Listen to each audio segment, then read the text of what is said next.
Hi there. In this video, we'll discuss what LCA standards are, and we'll go over the topic of external verification. So, what are LCA standards? Understanding this topic is essential because if you're doing your own LCA, you also have to comply to some LCA standards.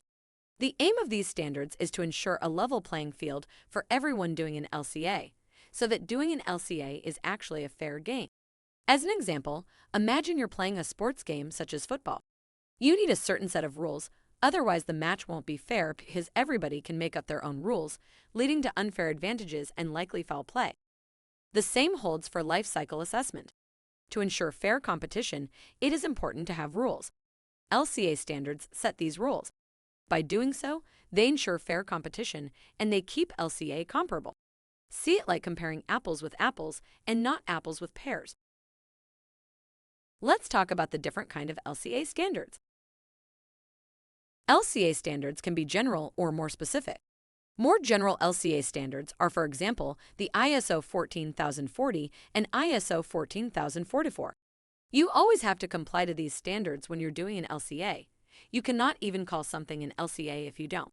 On the other end of the spectrum, we also have very specific standards. These are, for example, product category rules or PCR. These rules only apply to a certain product category. For example, bricks, bread, or paint. Often, your LCA will have to comply with multiple standards. How this works is that the more specific standard builds on the general ones. You could see this as a pyramid where you have the most general standards, such as the ISO 14040 and 14044 in the base. And on top of this very general base, you can have a little bit more specific standards.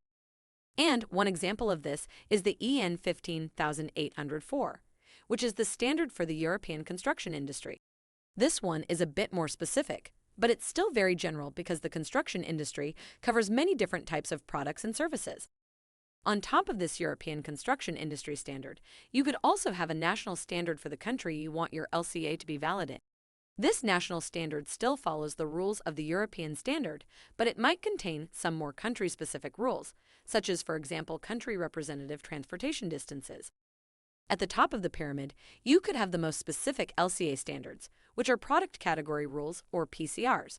These PCR include rules specifically relevant to a product category, such as the calculation of certain emissions that occur in the production of a product, let's say bricks or paint. So this is how standards are stacked on top of each other, from general to more specific. Generally, more specific standards also comply to certain more general standards. The rules that an LCA standard prescribes also depend on how specific the standard is. So, of course, if you have a very general standard, you also have very general rules. For example, the ISO 14040 and 14044 prescribe the general framework of LCA and the phases you need to go through when you are doing an LCA. These are very broad rules that apply to every LCA conducted. In contrast, product category rules have very specific rules. For example, let's say that you're doing an LCA of bricks. The PCR would then prescribe rules for specific things that occur in the life cycle of these products.